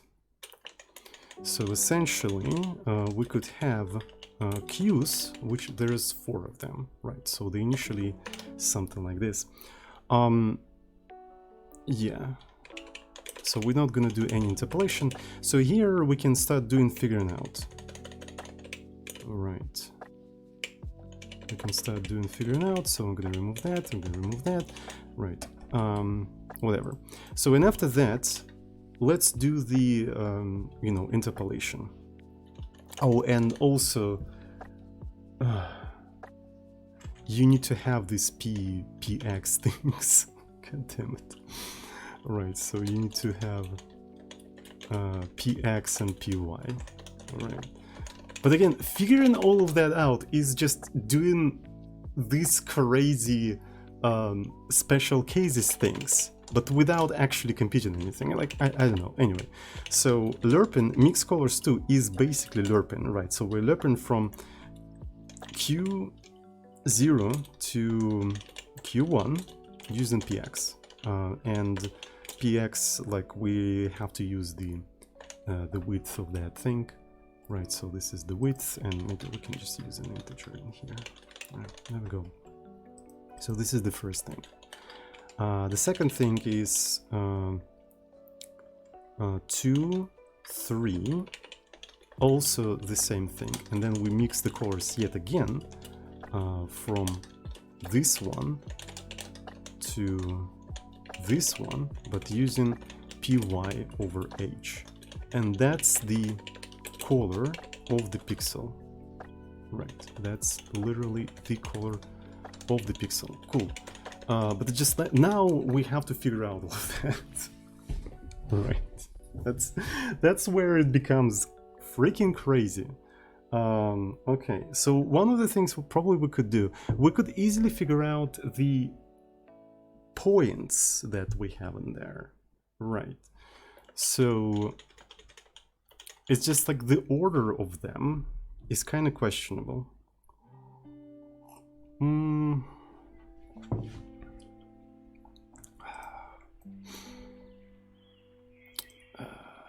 Their order is kind of questionable. So I was thinking maybe we can put into the list the colors and their coordinates and then come up with some sort of a sorting. Right, some sort of a sorting that will help us to do that. Though we kind of can do that. We can kind of do that because we know that at QS0 has the minimum x and the minimum y. Sort of. Okay, that is kind of cool.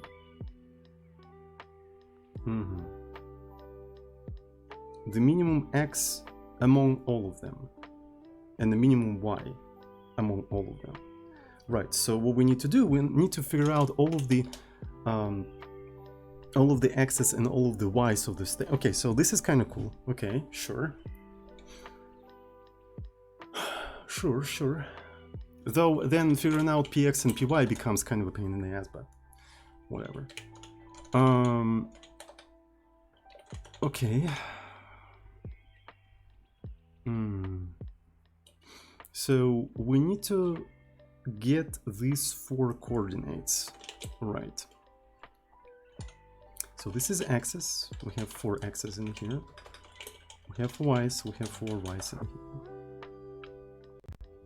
here. X0 is basically the x and the y, the current x and y. So when we go to here, x is 1 becomes, okay, it's to the left, meaning that nx divided by 1, it's minus, well, I mean, has to be nx divided by 1 and y divided by h, right?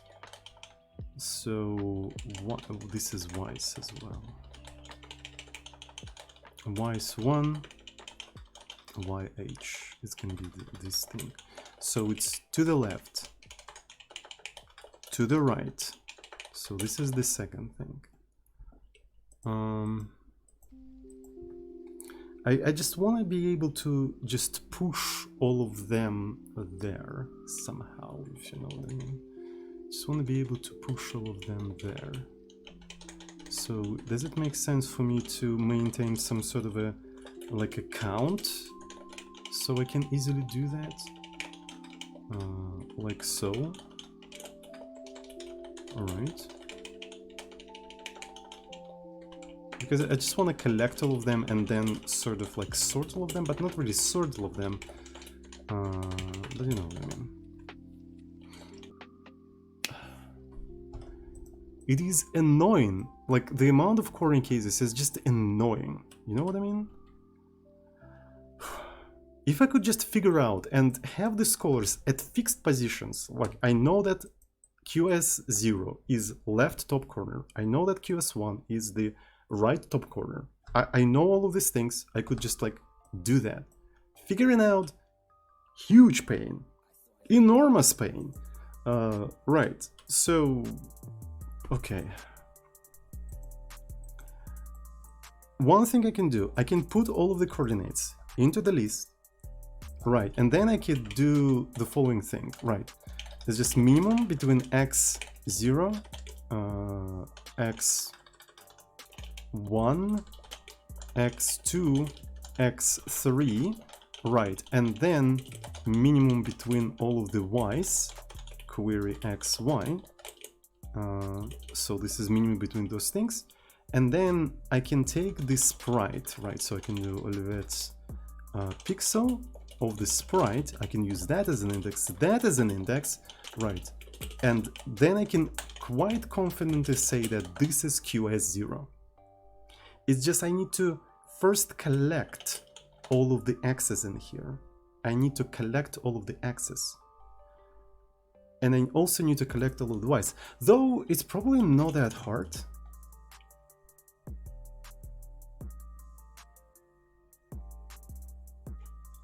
It's not that hard. You don't need 4 points actually. This is so cool. Okay, you don't need 4 points. You just need x1 and x2, y1 and y2. Okay, okay. So then, if you are on the left side of the pixel, x1 is going to be, so you're on the left, so that means nxw is going to be -1, x2 is going to be nxw. Right, then, if you are on the right side of the pixel, this is what you have, and you repeat the same thing for y. You repeat the same thing for y. Query replace x with y, right, and then query replace w with h. There we go. So you have x1, x2, and now you can generate 4 separate points. QS0. Well, we don't go into the corner cases, right? Into the edges, right? It doesn't really matter. Right, so basically, Olivet's pixel, sprite, sprite minimum x, y. So this is only the y, and then the minimum y1, y2. So this is the first thing. 1 is on the right, meaning that you have maximum x in here. 2 is on the left, meaning that you have a minimum here but maximum here, and 4 is on the last one, is basically both of them are maximum. And that way you collect all of the pixels. You can even inject them back in here. Yo, you see what I mean in here?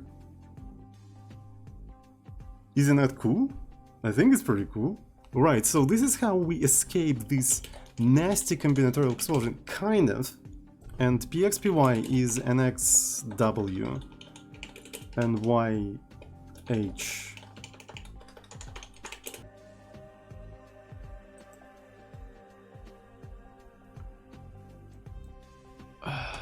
So if we are on the left side, all right, if we are on the left side,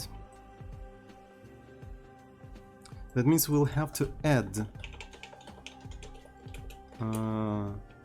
half of the width. All right, we'll have to add half of the width, and that will give us this. If we are on the right, if we are on the right side, all right, if we are on the right side, I have to, okay, so maybe that's what we have to do. Yeah, we'll have to subtract this thing. Okay, so similar thing is gonna be for Y, probably. All right, PY H PY minus H. Okay, kind of. Cool. So now we can go back here.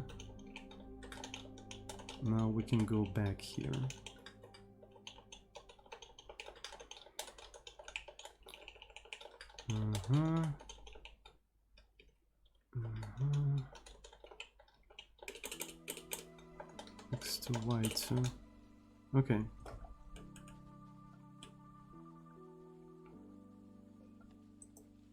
But I need to double check that. I freaking need to double check that. Okay, so if we have that and we're on the left, we have to add. But if we are on the right, we have to subtract, because this thing. If you're at the top, so this is the top. So I need to actually mark these things. This is left. This is right. This is top. This is bottom. Top, the bottom. Alright, so we have that. It's cool. What's funny is that we don't really need that stuff. Might as well... Well, those are colors. You insert it too.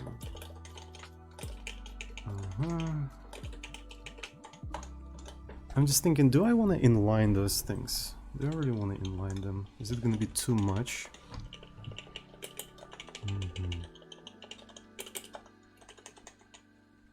Okay.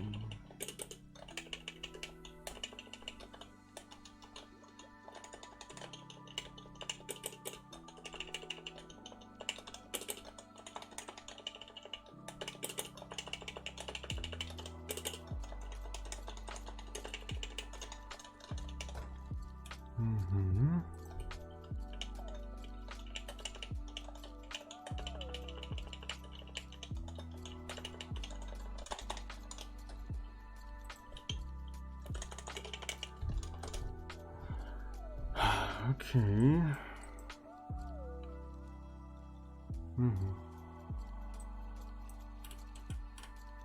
So I guess that's how we can deal with combinatorial explosion, I think. Though it's not 100% guaranteed, though. Interestingly enough, we can just try to do px in here. Alright. If it's less, we have to add. If it's greater, we have to subtract.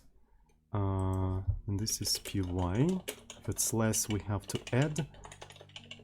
Yeah, so this is way easier to manage. So then we basically interpolating from x to x1 to x2 on one thing, from x1 to 2 on another thing. And okay, so that is cool and all, but it doesn't take into account when you don't have this thing, which is probably easy to fix, right? Which is probably easy to fix. So if nxw is greater or equal 0, right? Greater or equal 0, then you can do that. Otherwise, you may just keep it as it is. Yeah. Okay, let's just keep it as it is. This is an interesting solution. Right, YH and YH. Okay, and YH. Alright. If an x w plus 1 less than sprite width, we do that, which also means that we can basically do x1 minus 1 and just get rid of this, which probably also means that we can simplify to this. Right, and then x2 plus 1. Okay, that is very cool. We're simplifying things. So then if an x and what's funny is that, again, we can reuse those things, right? We can reuse those things.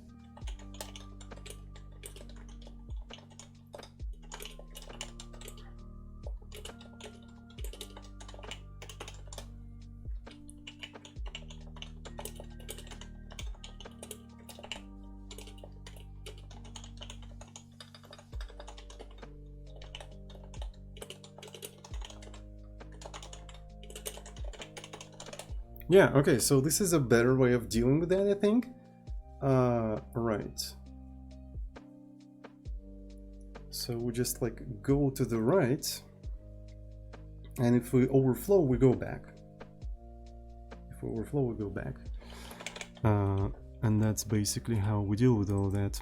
Okay, so if we're at top, right, we do y1 minus 1 if y1 is less than 0, y1 becomes 0.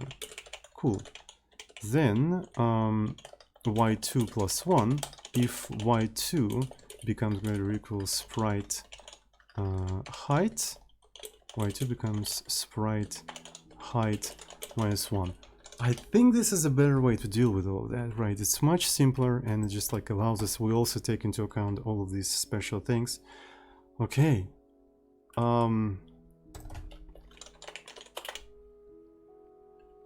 Okay, implicit declaration mix colors 2. Sure. Yeah. Okay. Oh boy. So there is this kind of comparison. So I know that this thing is positive, so I should be able to quite easily just convert it to size t. Right, so that should be fine. So that's the usual trick that we're doing here. That's the usual trick. Okay, good. So it's taking some time. Okay, we also do with sanitized memory, right? So that means if we do any outside of the memory access, it will tell us something about that. And there we go.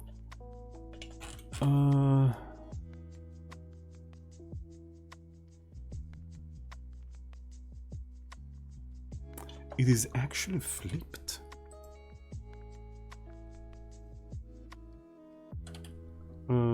Cherry Wizard, thank you so much for the sub. Thank you, thank you, thank you.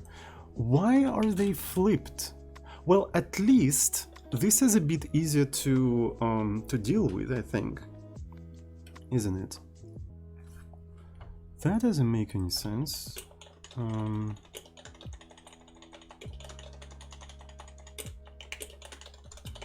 So maybe there's more fundamental problem in here that I don't see.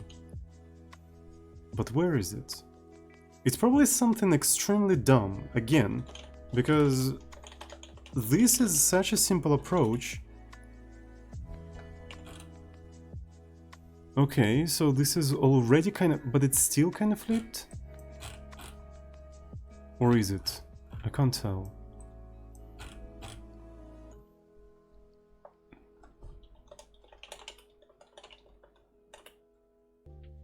What is the problem with lerp? Let's give it a try. But I copy-pasted it from color 3, so it shouldn't be a problem.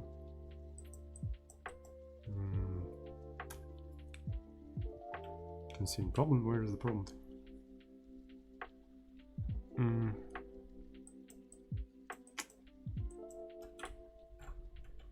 It's literally the same as mix color 3. I don't see a problem. You're right.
Thank you, Kierkegaard.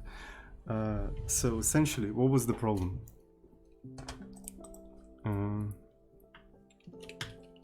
Here's one color, C1. Here's the second color, C2. Right. If this thing is closer to that color, there should be more of that color than this color. Right? But because of how I implemented, I use this as a proportion for this color and this as a proportion for this color. Because of that, there was more of this color than this color. And that's why it was flipped. Because I copy-pasted it from barycentric coordinates, because in barycentric coordinates, the closer you are to certain... Okay. So in barycentric coordinates, the closer you are to a certain point, the more of that color you have, which is basically... Well, I mean, how... Do I have a bug in barycentric coordinates? Probably. Yeah, I probably have a bug in barycentric coordinates as well, because...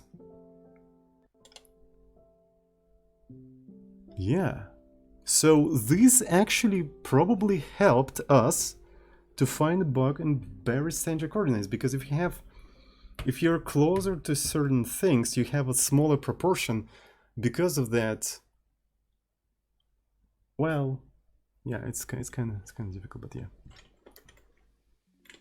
But anyway, or maybe not. Maybe there is no bug in there.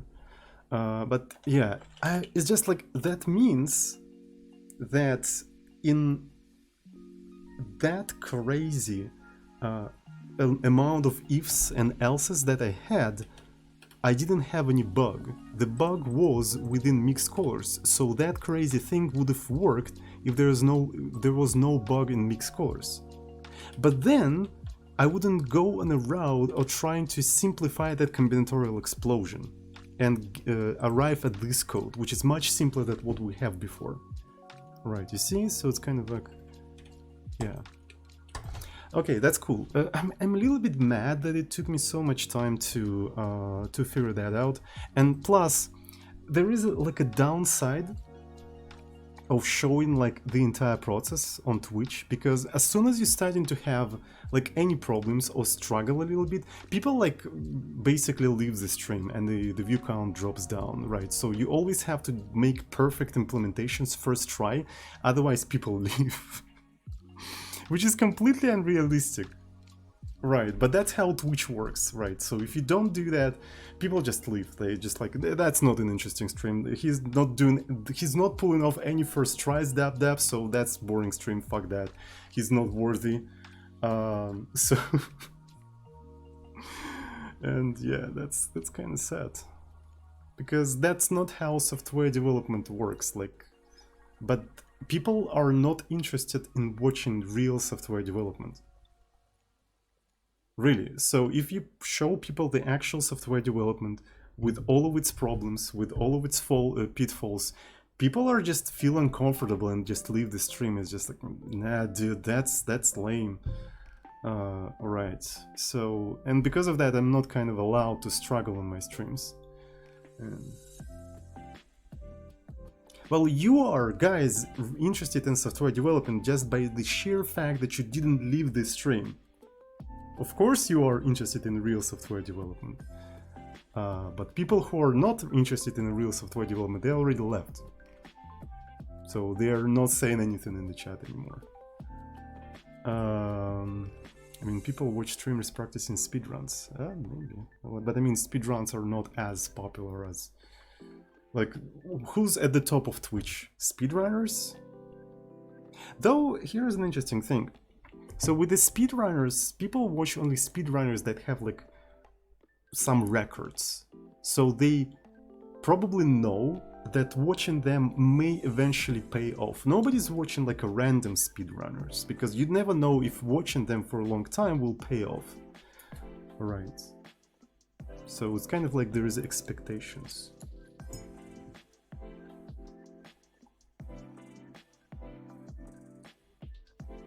Speedrunners are, yeah, speedrunners is a very niche thing.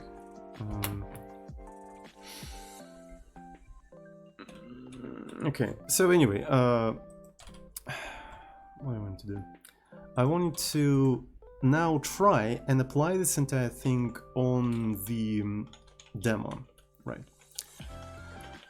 Because we do have a demo in there, which is build demos. What is it called? I don't remember. I think it's called Squish SDL.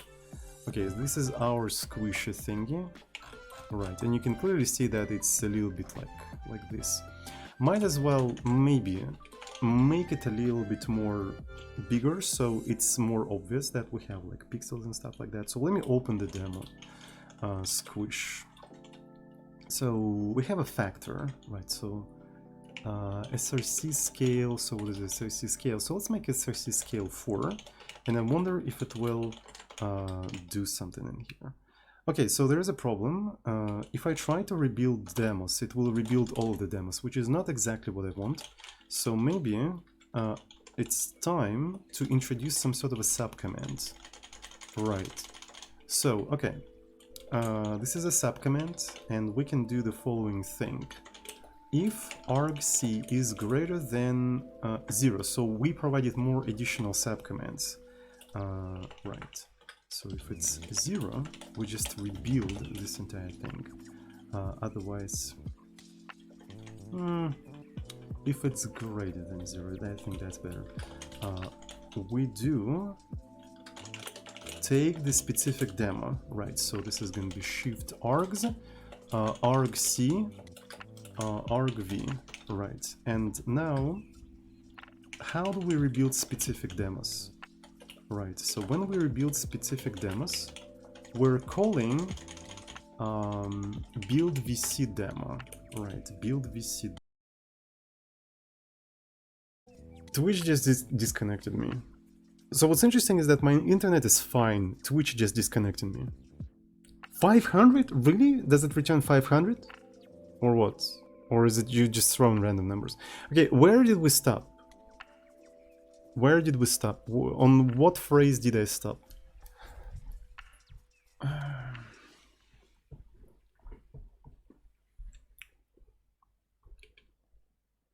Building single demo. Well, I mean, I've been talking about that for quite some time after the F. Build VC demo. Okay, so build VC demo accepts a list of PIDs. So when you start building, it actually starts several processes simultaneously, 3 processes simultaneously, and it actually pushes the PIDs of those processes into this list, so you can then wait on all of them until they're finished and sort of synchronize your build. Right, so we have like a parallel building in here, so which is kind of cool, I think. Right, okay, so we build the demo, so I probably need to get the PIDs, right, so this is going to be the PIDs. And I think we have something like PIDs weight, yeah, so there we go. We might as well actually, well, I mean, Yeah, that's fine. So we build the demo. It starts 3 processes, right? It starts 3 processes, and then we wait on them. And after that, we have to copy this entire thing in here. Names. Yeah, there we go. Name. There we go. So this is how we build a single demo in here, right? So this is how we build a single demo, and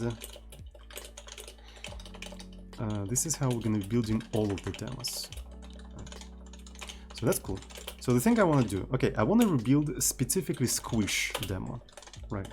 Unknown subcommand. Okay, so maybe I have to do demos squish, and it rebuilds specifically squish. That's actually pretty cool. So as you can see, it started three builds simultaneously, right? So it started 3 builds simultaneously, and once it finished, it actually copied wasn't back, right? So if I just do demos, it rebuilds all of the demos, right?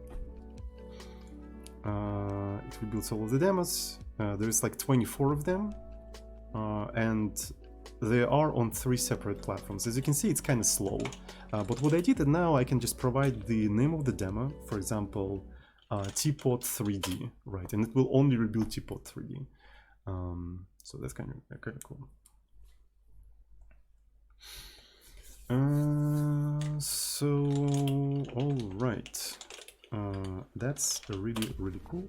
So I suppose in the future we can do something even cooler, right? For instance, I want to rebuild only SDL. I should be able to provide just SDL, right? And it will not gonna build all of those things. It will build only the SDL version of that, right?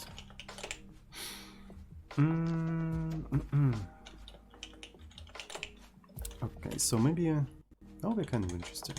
So this is the name, and then what we can do, if argc is like after that is greater than 0, we have to do another thing one more time. Right, so specifically it's a demo, it's a platform, so to speak, right? Platform, shift args, argc, argv. Right, and we can have several platforms. Actually, we have to do something like strcmp platform. So we have SDL, first of all, right? So this is SDL. Then strcmp platform terminal, like so. And wasm. There we go. Cool. So if we're doing SDL, build wasm demo. Yeah, so just build wasm demo, but build wasm literally returns the PID on which you can already wait. Alright, so I can just take that and PID wait, waiting on that PID. So this is SDL, this is term, this is wasm, but on top of wasm, we also need to copy this thing to here. All right.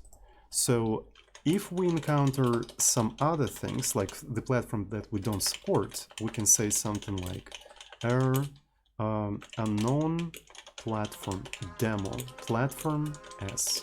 Right, and I can just put it in here. Actually, I can do panic, right? So I have a special thing here called panic, right? And I can just like do it like that. So this is panic. Otherwise, we're just building all of them. So that way I can build specific platform, a specific demo on a specific platform if I want to, right? So now I want to build a squish on SDL specifically, but it didn't compile, right? So I have to go back. So there's other things. Oh, I forgot to do a lot of things in here. Right. Okay, so yeah, we're building only SDL. If I say term, it should build only term, so it builds only term. So this is kind of convenient, so you don't build everything. What about wasm?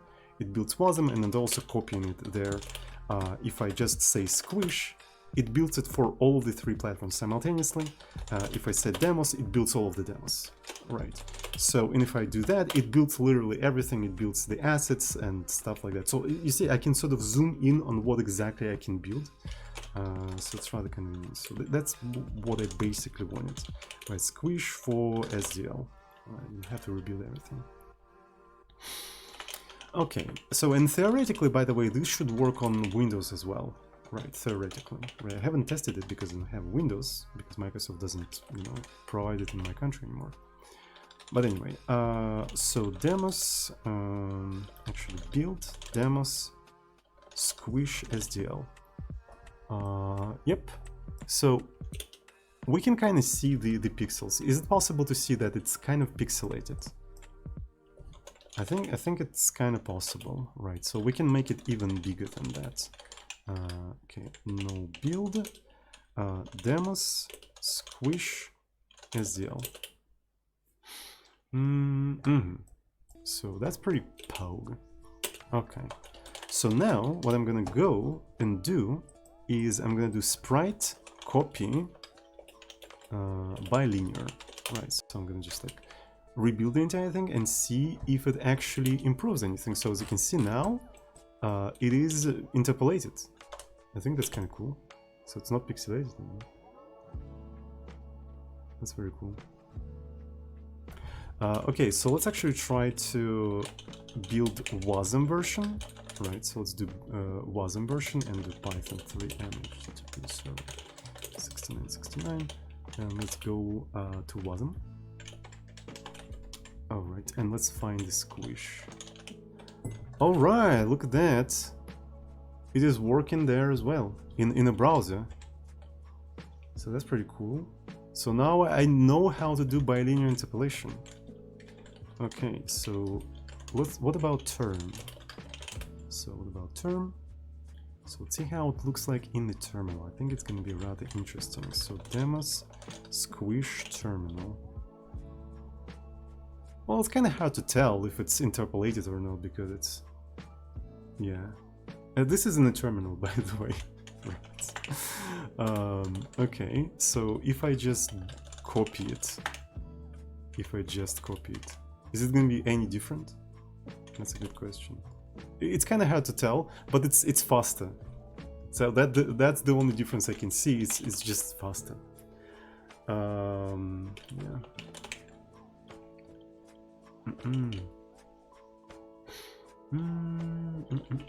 So that is actually kind of cool. Right. So build demo squish SDL, and yeah, I'm a little bit upset that it took me so much time to figure out and that I accidentally put a bug into mix colors too. But hey, I'm doing that publicly on the stream, so maybe I'm allowed to do these kind of mistakes.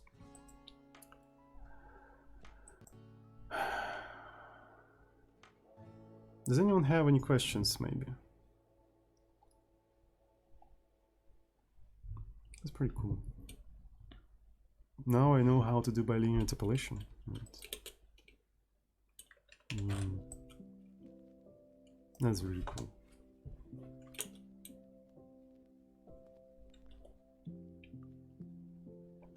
So there's different ways to sort of like filter out the images.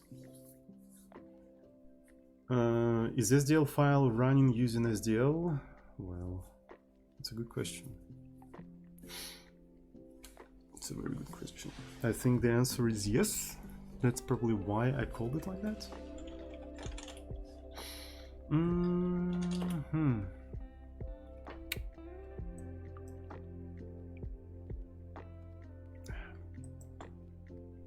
It took 3 hours to do this shit. Insane. Absolutely insane. I guess that's it for today. Thanks everyone who's watching right now. I really appreciate that. Have a good one, and I'll see you on the next one. Bye bye.